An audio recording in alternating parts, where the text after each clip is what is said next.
I always think it's interesting. I love to see the kids draft them. And we got some characters over here in the Gold Squad. You might want to interview them. I think they're available. Are the captains available for?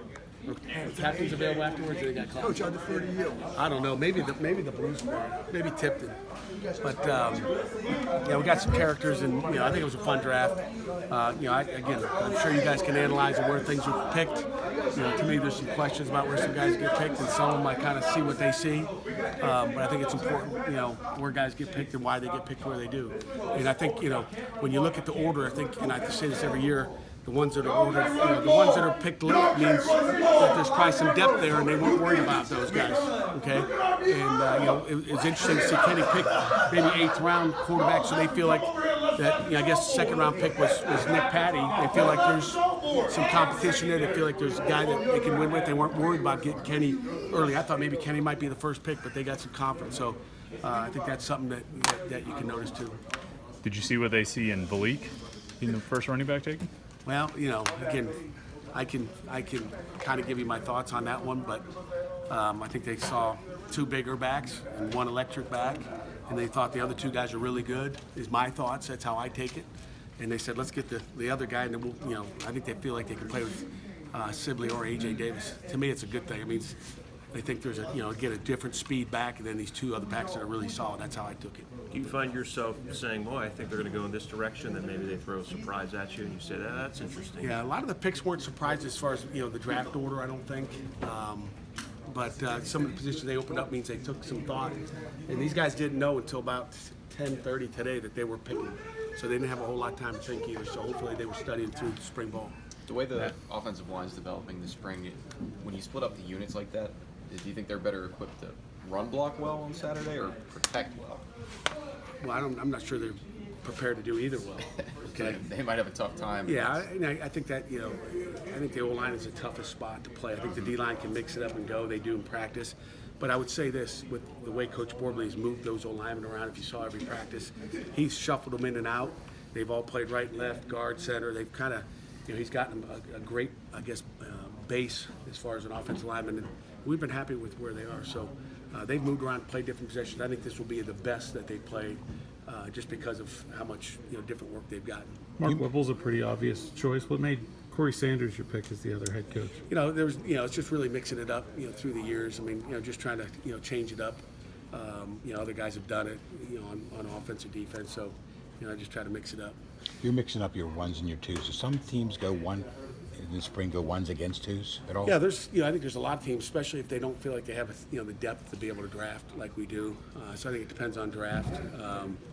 I think I like going to spring game like this because I think it's kind of the end of 15 days.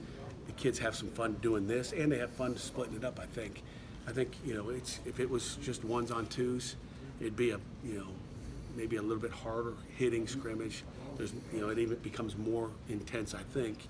I always tell them as we go into Jersey 1 and Jersey 2, the last 2 Saturdays, that those are the biggest scrimmages because they are going against each other. It just becomes a big day. Now that spring, I'm sorry. No, go ahead. Now that spring's winding down, your thoughts of the spring session overall? I think overall, I'm happy with where the spring is. I mean, we got 1 more shorts practice tomorrow. No contact, just getting them ready for Saturday. But I'm happy with where we are after at least 13 today. I mean, the intensity's good. I think the confidence is high on both sides of the ball. I think the defense has confidence in what they're doing, how they're doing it, how they're playing.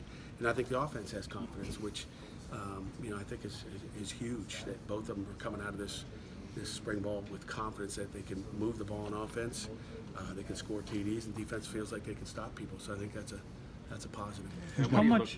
How much is it a priority on Saturday to put on a show for fans? Put up points, get people excited, give them a good time. Yeah, well, I mean, we could just put out, maybe we can call up a high school team in the air and maybe just score points on them. I don't think the score of the game is going to matter. It might make you feel better or feel more confident, but I'm in for a good scrimmage. I want to come out of it healthy. I'm not worried about how many points you scored. If it was 58-52, I'll be happy. If it's 7-3, I'll be happy. It doesn't matter. I want to come out healthy. The points tomorrow, because the offense is all split up. If I was worried about that, we'd go out there and go 1s on 2 or 1s on 1s and go. Who's not playing?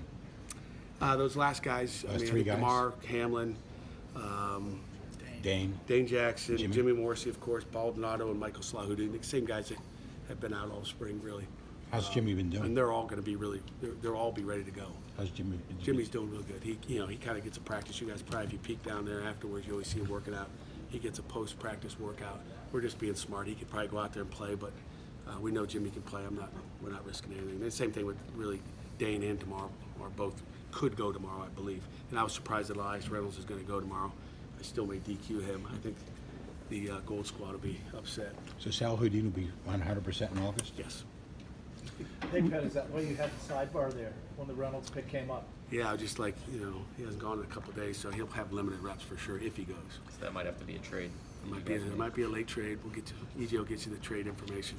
Weaver was telling us earlier he's hoping that there's going to be some live quarterbacks that the pass rushers actually get to hit on Saturday. Are you going to be able Weaver's to? wrong. I think we're gonna put all the quarterbacks in red just so nobody gets hit and just keep it even. It's not fair to make one guy live and the rest not. So we'll probably go all red jerseys for those quarterbacks, make sure they don't get hit, and maybe make it one-hand tag.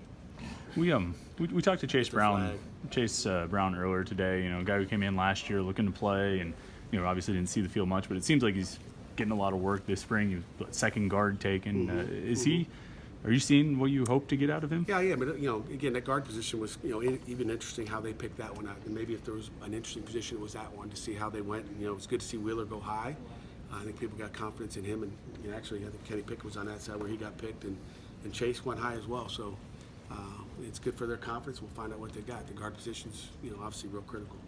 The receivers can move around, right? I mean, from the X to the Z to that They can. zebra. I guess that's the slot. Yeah, that's a slot receiver. Yeah, they can move around. We've got guys that are capable of playing both, but we decided to draft them out in certain positions just so what I don't want to see is a guy go out there and try to play a different position Saturday. Talking about scoring points, as Chris talked about, I don't want it to be sloppy. I'd rather them be in a position. I don't want to get mad at a guy because he doesn't know that position. The excuse should not be, I never played that position before. I don't really want that. So that's why we decided to at least balance it off. If they play in a position, they better know what they're doing. How will the format Saturday be similar to what you've done? Yeah, it'll be similar to be, obviously 4 quarters. I think we got 10-minute quarters, and we'll see how it goes. Should be Steak and fun. lobster for the winners, and what for the losers? Hot dogs and baked beans. And Amir Watts says he likes it, so I don't know. No more veggie tray. They probably get some veggies in it too. You've had people come back to be the honorary captains. I'm not sure you've had 2 guys that are currently in the NFL do it before. What's it mean to have guys who I'm sure have other things they could be doing this time of year come back for that? First of all, I think the first year we did have Aaron Donald the first year and Larry Fitzgerald. So we've had some guys like that come back. It's awesome to get those guys back. I mean, obviously, Aaron's here every day, so he's back every day. And then to have LaShawn here as well. He doesn't come back all the time, but to get him back, I think is outstanding. Our kids will have fun with him in the locker room. Okay. Thank you. Thanks, Coach. All right, guys. Thank you. Thank you.